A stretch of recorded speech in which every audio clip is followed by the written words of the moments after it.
This episode is dedicated primarily to creators and personal brands that build their presence on YouTube, because today I'd like to talk about subscribers and followers as our clients. I shall try to approach this topic in an objective, non-restrictive way, and to look at it from the viewer's perspective. It seems to me that no one should have any doubts that we've entered the crisis phase basically all over the world. But before we start panicking, it's worth taking a deep breath and thinking about how we should start acting to get out of the recession without a scratch. Hello, it's Marcelina. Welcome to Alter to Native, where we learn all about creating content, creativity, self-development, and running a YouTube channel. I hope I didn't scare you with today's title. I promise there will be no complaints or pessimistic predictions. We will simply deal with specifics, starting with defining what the economic crisis may mean for businesses and creators in general, looking through the prism of probable user behavior. Then we will focus on video creation, discuss what kind of content to create in the current situation, and finally we will look at activities around creative work that should help us pass through the wave of the crisis in the most gentle way possible. Let's get started.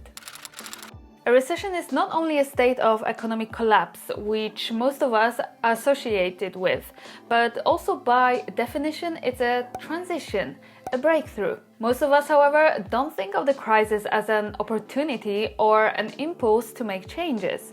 And this is exactly how we would need to look at it if we wanted to take action instead of worrying about what will happen to our business, our personal brand. Of course, one cannot fail to take into account the negative effects of the crisis, compounded by high inflation and many other geopolitical factors beyond our control. First of all, the behavior of consumers bombarded with information about rising prices is beginning to change. They will definitely think twice now before buying a course or an ebook from someone.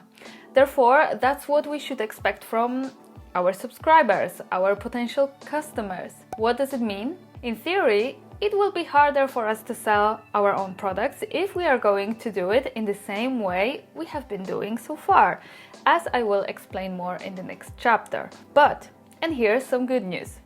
At the same time, paid advertising and other marketing activities will become cheaper. Since most companies start cutting costs here because promotion is usually the first way businesses decide to save money on, the competition will be smaller and the rates lower. So now is the perfect time to promote yourself inexpensively. As for YouTube, based on what we could experience, for example, during the pandemic, the number of views might increase because our content is a form of free education or free entertainment available immediately. Despite the crisis, people still need something that will take their minds off the difficult situation for a moment.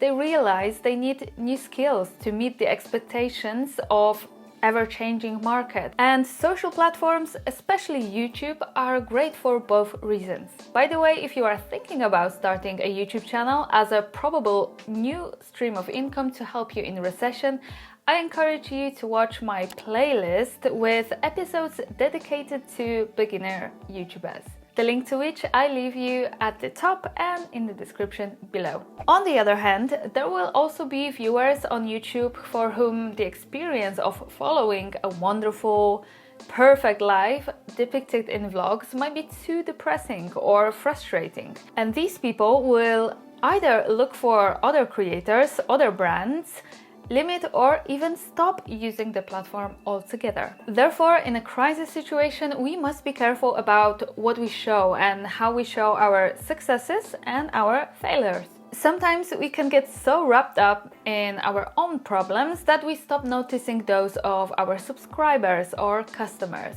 I think that it's worth, especially now, to focus on the problems of the people who watch YouTube and think about how we can help them to solve them. We should also, or rather above all, communicate all this through our content. I remember at the beginning of the pandemic, creators in the travel niche were heavily criticized when they traveled. They had to explain that they were doing it with great caution, maintaining restrictions, and so on. And still some people received a wave of hate, mostly probably unfounded, but I don't judge it. Anyway, it made me rethink my strategy and the type of content I publish, because you see, global events cannot go unnoticed. Regardless of whether you want to enter into discussions relate to certain topics on your channel or not, you should not pretend that nothing is happening, because usually such problems concern each of us. Therefore, above all, you should stay in context. I don't mean you have to share opinions in your videos, but rather not ignoring the topic, pretending that it doesn't exist. You have to put yourself in the shoes of your viewers, your customers, and be aware that their head is somewhere else now. Customers don't have time for our products right now, they only think about their problems and they need solutions.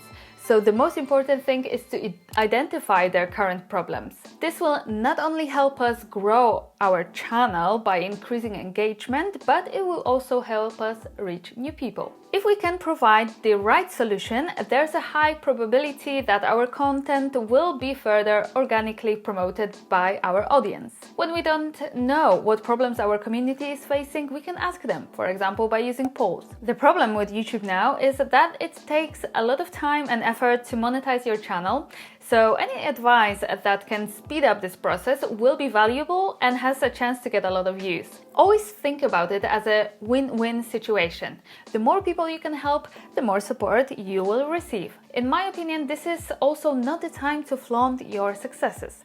Don't forget about them, you still want to, and it's healthy to celebrate them, but remember about the broader context. Basically, it all boils down to the fact that we are constantly looking for what people in our niche are struggling with. This is the whole clue to creating good content during a crisis and not saying goodbye to our business. Finally, my favorite thing, which is changing the way of thinking to become more supportive than inspirational. What I mean by that is, instead of, for example, showing my audience different lenses to shoot portraits or record videos, I would focus on how to get the best results with the cheapest gear or how to book 8 sessions next month. People are scared to lose their jobs, and for some it has already happened. Be understanding, caring and supportive, and everyone will benefit from that. Taking care of your business growth, even in the time of crisis, you must put more effort into trying to identify problems, find solutions, but you should also closely watch the competition, as it will feel more pressure to act and take care of their customers as well. Therefore, I have 3 questions for you that are worth asking yourself as often as possible. What problems are my clients, subscribers currently facing, and how can I help them find solutions? What is the competition doing now? How does my competition address its content, and does it do it well? Ponder over those questions for a few minutes a day. You might not find the answers straight away, but it will train your brain to look for opportunities and to think outside the box. I like to sit down on them in the morning to make sure my focus will be right throughout the day. If I don't have time, I only quickly read them, but at the weekends I try to spend at least 5 to 10 minutes on answering each of them. Okay, that's it from me for today. I hope that I have helped you at least a little in those difficult times. If you like this episode, please leave the thumbs up, as in this way you will help me to grow and others to more easily find my video and reach this content. Thank you so much for watching, and I'll see you in the next one. Bye!